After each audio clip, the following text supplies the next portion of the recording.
Section 4. Bread Receipts. Preliminary Observations.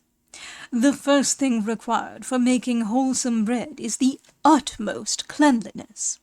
The next is the soundness and sweetness of all the ingredients used for it, and, in addition to these, there must be attention and care through the whole process. 2. An almost certain way of spoiling dough is to leave it half-made, and to allow it to become cold before it is finished. The other most common causes of failure will be found at page 122. 3. To make bread on a moderate scale, nothing further is required than a kneading trough or tub, or a large earthenware pan, which is more easily than anything else kept clean and dry, a hair sieve for straining yeast occasionally, and 1 or 2 strong spoons. All wooden vessels used in preparing it should be kept exclusively for the purpose, and be well scalded, dried thoroughly, and set away in a well-ventilated and not in a damp place after every baking.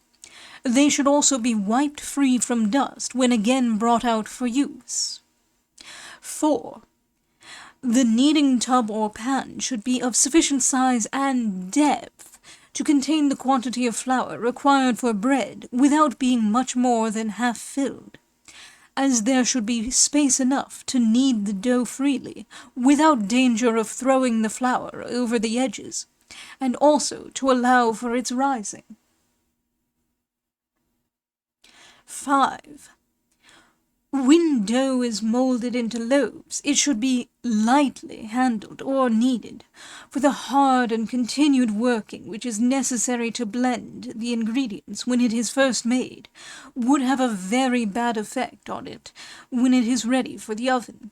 If baked in tins, they should be less than 2/3 filled with it. 6. Bread made entirely with milk becomes dry much sooner than that which is moistened with a portion of water. 1 part of cream with 3 of water will make delicious bread, and half new milk and half water will render it excellent. Remark: such copious rules and directions for all the details of domestic bread-making are contained in the pages which immediately precede or follow this, that no additional ones seem to be now needed here. Very plain directions to a quite inexperienced learner for making bread.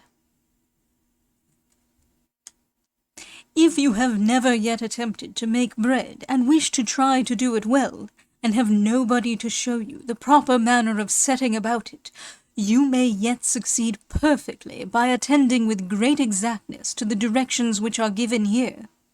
But as a large baking is less easily managed than a small one quite at first, and as the loss would be greater if the bread were spoiled, I would advise you to begin with merely a loaf or 2.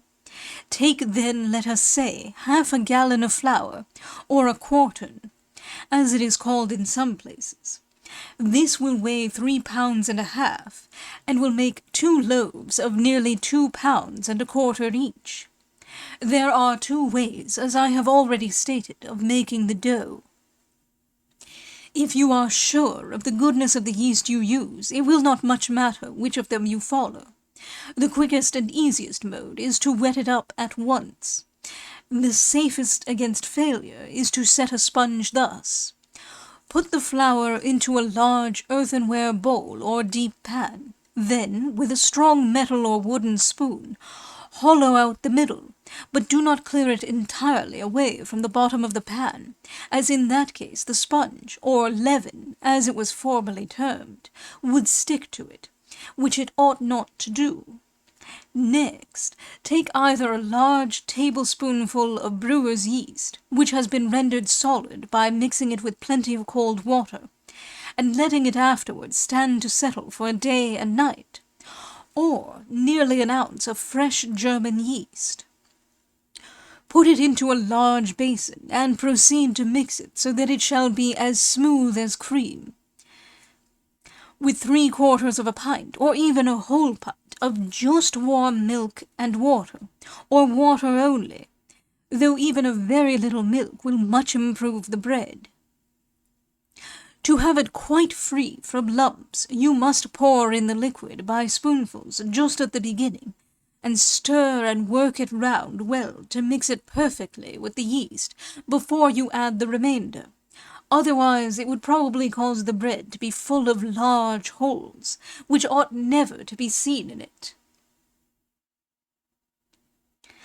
Pour the yeast into the hole in the middle of the flour, and stir into it as much of that which lies round it as will make a thick batter, in which, remember, there must be no lumps. If there should seem to be any, you must beat them out with the spoon. Strew plenty of flour on the top, throw a thick clean cloth over, and set it where the air is warm. But if there is a large fire, do not place it upon the kitchen fender in front of it, as servants often do, for it will become too much heated there. But let it always be raised from the floor, and protected from constant draughts of air passing over it. Look at it from time to time, when it has been laid for nearly an hour, and when you perceive that the yeast has risen and broken through the flour, and that bubbles appear in it, you will know that it is ready to be made up into dough. Then place the pan on a strong chair or dresser, or table of convenient height. Pour into the sponge a little warm milk or water. About 1.25 pints will be required altogether for the quartern of bread. So if 3/4 of a pint was mixed with the yeast at first, there will be 1/2 pint to add. Sometimes a little more will be needed, but be always careful not to make the dough too moist. Stir into it as much of the flour as you can with the spoon, then wipe it out clean with your fingers and lay it aside. Next, take plenty of the remaining flour, throw it on the top of the leaven, and begin, with the knuckles of both hands, to knead it well. Quick movement in this will do no good. It is strong, steady kneading which is required. Keep throwing up the flour which lies under and round the dough, on to the top of it, that it may not stick to your fingers. You should always try to prevent its doing this, for you will soon discover that attention to these small particulars will make a great difference in the quality of your bread, and in the time required to make it.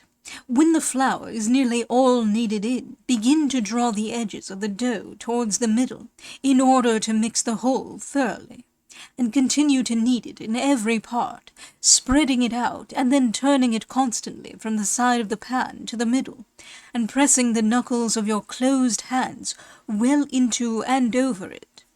When the whole of the flour is worked in, and the outside of the dough is quite free from it, and from all lumps or crumbs, and does not stick to the hands when touched, it will be done, and may be again covered with the cloth, and left to rise a second time.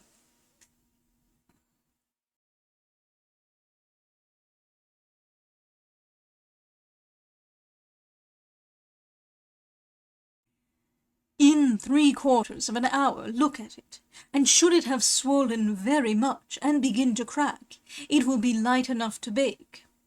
Turn it then onto a pasteboard or very clean dresser, and with a large, sharp knife divide it in two, when, if it has been carefully and properly made, you will find it full throughout of small holes, like a fine sponge. When it is thus far ready, make it up quickly into loaves, and dispatch it to the oven. If it is to be baked on a flat tin, or on the oven floor,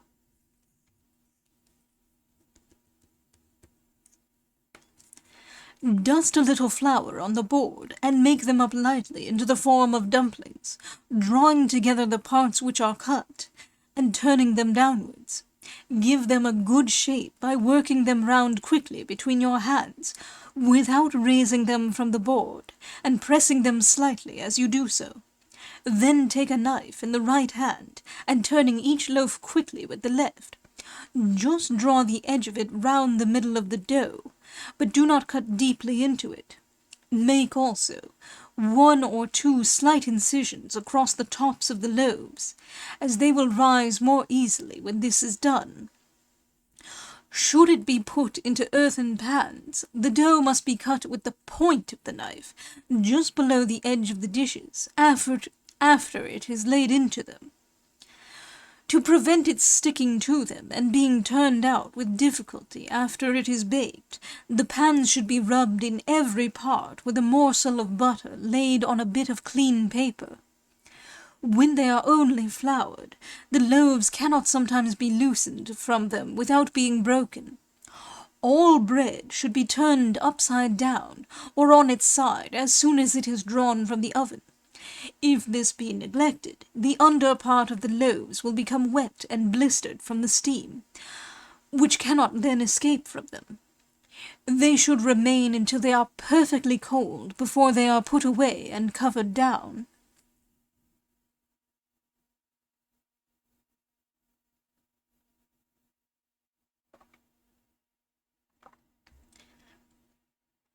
The only difference between this and the other way of making dough mentioned at the beginning of these directions is the mixing all the flour at first with the yeast and liquid into a firm, smooth paste, which must be thoroughly kneaded down when it has become quite light, and then left to rise a second time before it is prepared for baking.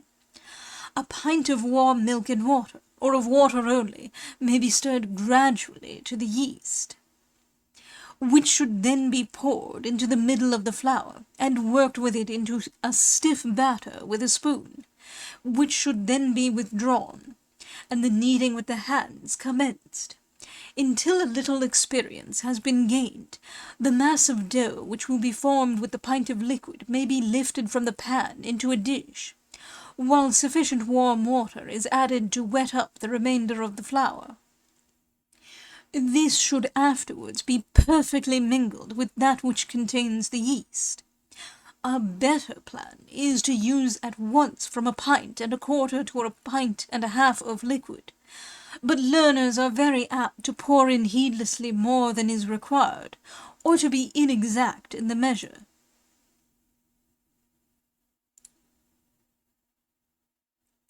And then more flour has to be used to make the bread of a proper consistence than is allowed for by the proportion of yeast named in the receipt. Footnote: servants and young people are too apt often to merely guess at the measure of liquid which they use. End footnote. It is a great fault in bread-making to have the dough so moist that it sticks to the fingers when touched, and cannot be formed into loaves which will retain their shape without much flour being kneaded into them when they are made up for the oven.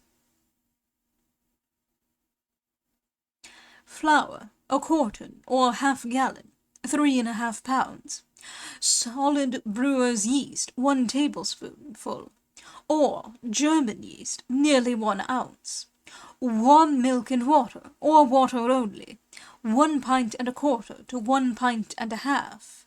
Footnote: flour, though it varies considerably as to the quantity of water which it will absorb, seldom requires so much as this, so it should be added cautiously and in small portions when the dough is nearly mixed.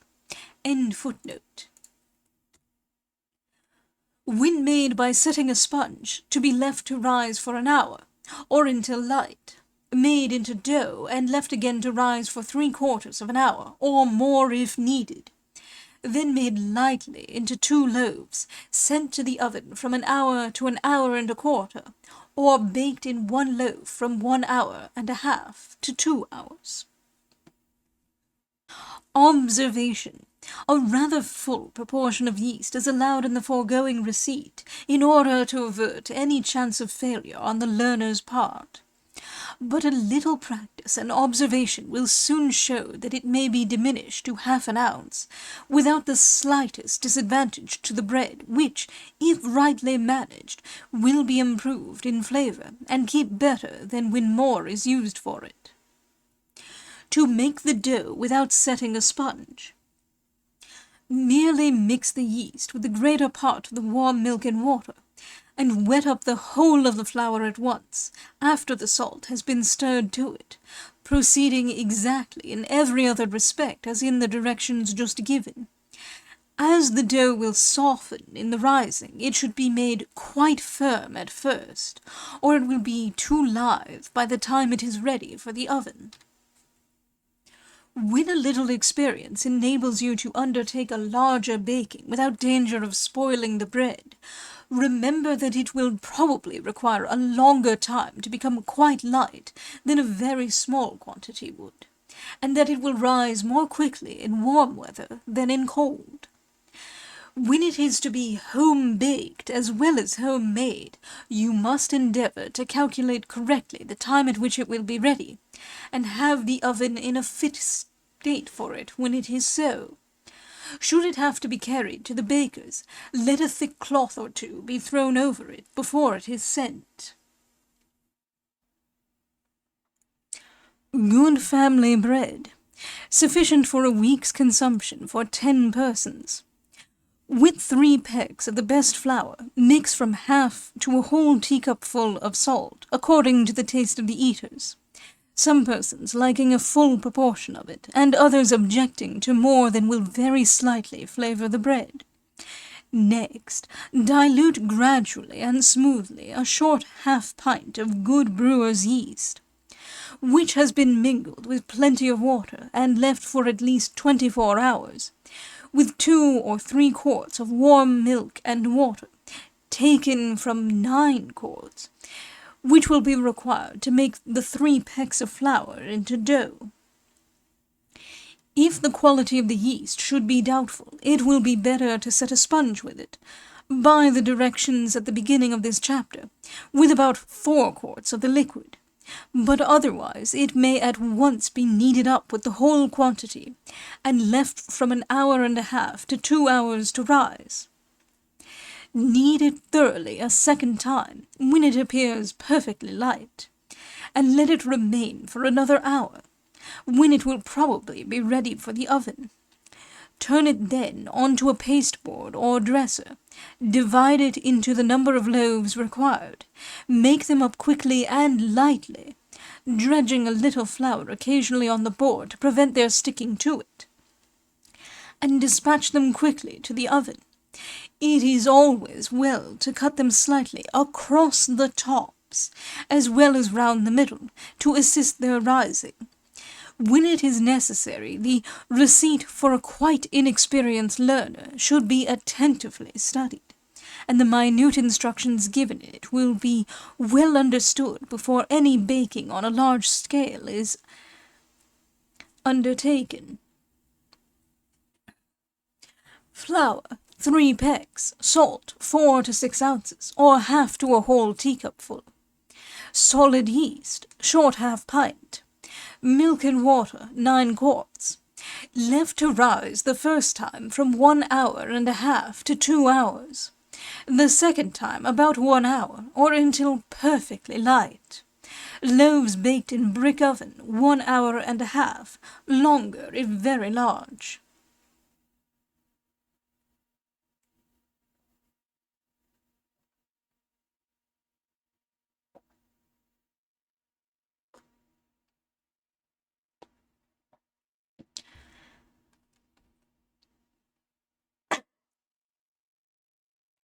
The bread made by the above receipt, for which genuine country flour of the best quality is always used, is as white, as well flavoured, and as light as can be desired.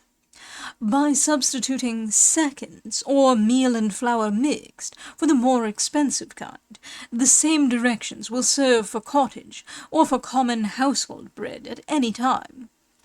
For a bushel of either, from a quarter to half a pound of salt, according to the taste, a full half-pint of solid yeast, and 3 gallons of warm water, with about the same time allowed for the fermentation, or rising, is all that will be required, though a portion of milk, or quite sweet buttermilk, is always to be recommended when it can be had without much expense, as it renders the bread more nourishing and improves it in every way.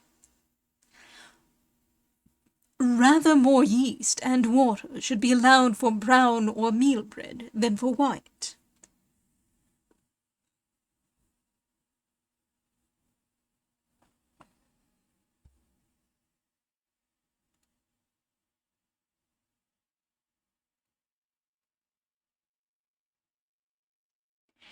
A Surrey receipt for good household or cottage bread. From the wife of a parish clerk. The good woman whose receipt for bread is given here is often called upon to supply it to persons who cannot otherwise procure it homemade without much difficulty, and as one feels assured in eating it that it is composed of honest country flour. Footnote. Occasionally with that of the wheat grown in her own allotment ground, or with that which her family have gleaned, the leasing corn, supposed to make the best bread of any, and hers has been certainly most sweet and nice in flavour. End footnote. And as it is light and well flavoured, it is often peculiarly acceptable in London and elsewhere. She makes it even for the family of the clergyman of her parish, when their own servants cannot perform that duty, and the constancy with which it is required from her is sufficient evidence of their deficiency in that respect.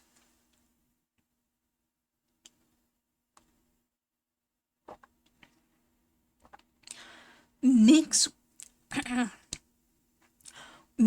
with about 5 gallons and a half of flour, a teacupful or about 6 ounces of salt, and 3 pennyworth, or rather more than a pint of yeast.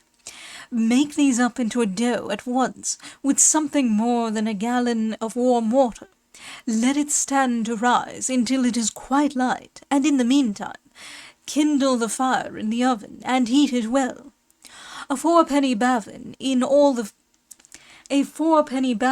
all the fuel that is used for it, but it is always heated once a week, and sometimes twice, so that it requires less than ovens which are not so regularly used. Divide the dough into 4-pound loaves, and bake them well. They will be nicely done in about 2 hours. This bread, when carefully stored, remains perfectly good in cool weather for 10 days, and has occasionally been found quite eatable at the end of a fortnight, which it would not have been unless it had been wholesomely made and thoroughly baked. I think it might be slightly improved by diminishing a little the proportion of yeast used for lightening it, and allowing it to lie rather longer after it is kneaded down, before it is put into the oven. A portion of milk, too, is always a desirable addition to bread when it can be had. Flour, resembling what is called households, but excellent of its kind. 4 gallons and a half. Salt, 1 small teacupful. Fresh brewer's yeast, 3 pennyworth, or rather more than a pint. Water, 4 to 5 quarts, made into a firm dough at once and left to rise for an hour. Kneaded down, and shortly afterwards divided into 4-pound loaves. Baked in well-heated brick oven 2 hours. Remark, the proportion of fresh yeast for this bread being large, it becomes light in a shorter time than that specified for the second rising of the dough in the generality of the receipts contained here. But slower fermentation is to be recommended. In cottage life, many laborious avocations falling often on one individual, the same time and the same minute attention cannot well be bestowed on any of them as in families where the work is divided between several persons. The clerk's wife, cited above, has to make bread for a large family of her own, as well as for her customers, yet the order and neatness of her house, even on the busy baking days, and the attractive appearance of her batches of wholesome-looking bread, have been remarked with pleasure by accidental visitors.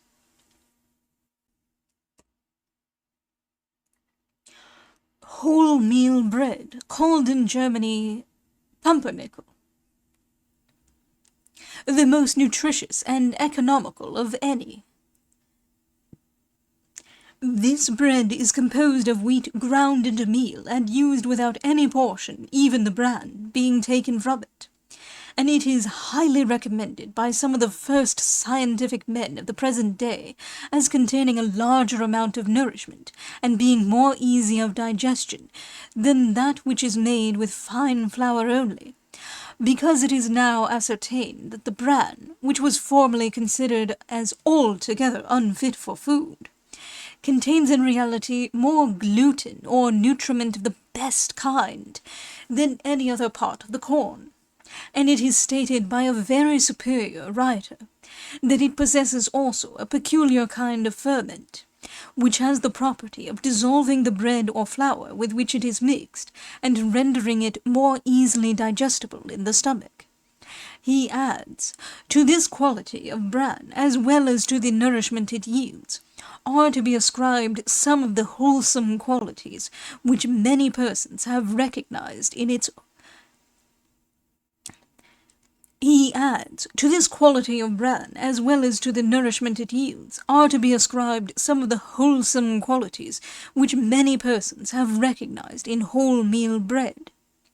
Now it will be seen that very great advantages would attend the general use of the wheat merely reduced by grinding to a proper state for being converted easily into bread, which is more strengthening in its nature than any other, and therefore of more value to those whose toil is heavy and exhausting, and which, from its digestible character, is also well suited to persons of sedentary habits and to invalids.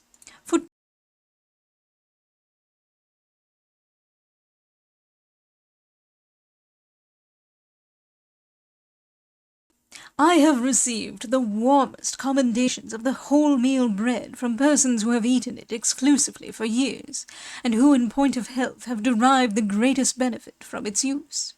It may possibly not suit all eaters equally, but it seems at least worthy of a fair trial. End footnote.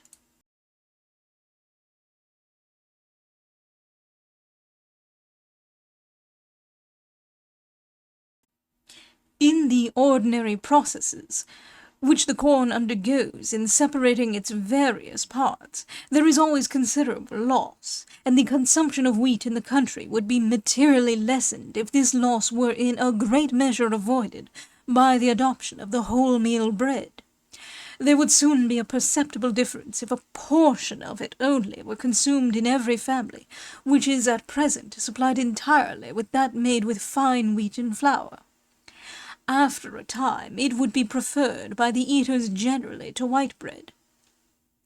And the poorer classes of the people, who now reject with absolute disdain every form of brown bread, from an idea that it is of inferior quality to the finer and more expensive kinds, would gradually lose their prejudice against it if they saw it commonly adopted for consumption by the wealthy.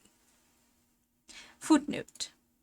In the family of a very intelligent London physician, all the members of which live entirely on brown bread prepared at home, white bread has always to be provided for the servants. End footnote. To derive from it all the advantages which it will undoubtedly yield, the following points should be observed. The corn should not be damped before it is ground, and it should lie over for some weeks and be kept very dry after the grinding, before it is converted into bread. Quite at first it will be well to mix a certain portion of flour with it for persons who are not in strong health, or who are unaccustomed to eat brown bread, as it will otherwise sometimes occasion a little irritation of the stomach for a few days. But this is easily avoided by using it only in part for a time, and by diminishing at each baking the proportion of flour added to it.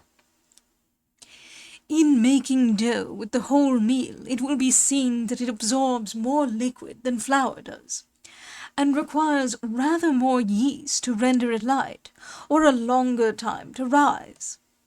It should not be made very stiff, or it would be too dry after it is baked. Yet it should always be workable, and not stick to the hands. If well managed, its flavor will be peculiarly sweet and agreeable. It is prepared in precisely the same manner as white bread, and the directions already inserted will serve equally for either kind, with the slight variation in the quantity of yeast and liquid for the brown, which has already been mentioned. Whole meal, 1 gallon. Good flour, 1 gallon. Fresh German yeast, 2 ounces and a half, or well-washed beer yeast, 2 tablespoonfuls. Salt, 4 to 6 teaspoonfuls, or 1 ounce to 1 and a half. Warm water, or milk and water, full 3 quarts. To rise from 1 hour to 1 hour and a half, the first time, or until it is evidently quite light. The second time, about an hour, to be well baked in moderately heated oven. Or whole meal, 7 pounds, flour, 3 pounds and a half, solid beer yeast, 3 large dessert spoonfuls, or fresh German yeast, nearly 2 ounces. Liquid, rather more than 4 pints and a quarter, salt as above. Or whole meal, 1 gallon, German yeast, 1 ounce and a quarter in summer, 1 ounce and a half in winter. Or solid brewer's yeast, 3 dessert spoonfuls. All else as in foregoing receipt. Remarks. About an ounce or a moderate-sized tablespoonful of salt to the gallon of flour is sufficient to remove any insipidity of flavor from bread, but a larger proportion is liked by many persons. Not only will a smaller quantity of yeast be required in summer than in very cold weather for the fermentation of dough, but the liquid used in making it will require to be less warm than in winter. Experienced bread makers recommend that it should then be used at blood heat, 98 degrees. The frugal housekeeper's brown bread. Uneconomical and at the same time a very agreeable and nutritious kind of bread may be made with wheaten flour and what is commonly called sharps or middlings. It would be preferred by many persons to that which is composed of the whole meal, as it is less dark in appearance, and if carefully fabricated, may be rendered as light as the finest wheaten rolls. It is, in any case, infinitely superior to the common brown bread sold by the bakers in this country. 1 gallon of sharps and 2 of flour should be stirred together in the bread trough or pan until the whole appears of one color, and it may then be managed exactly like white bread, with the difference only of a little more yeast being allowed for it, as for other brown bread, or rather more time for the rising. The dough will absorb a somewhat larger proportion of liquid than flour does, and it should not be made very stiff, or it will not ferment freely.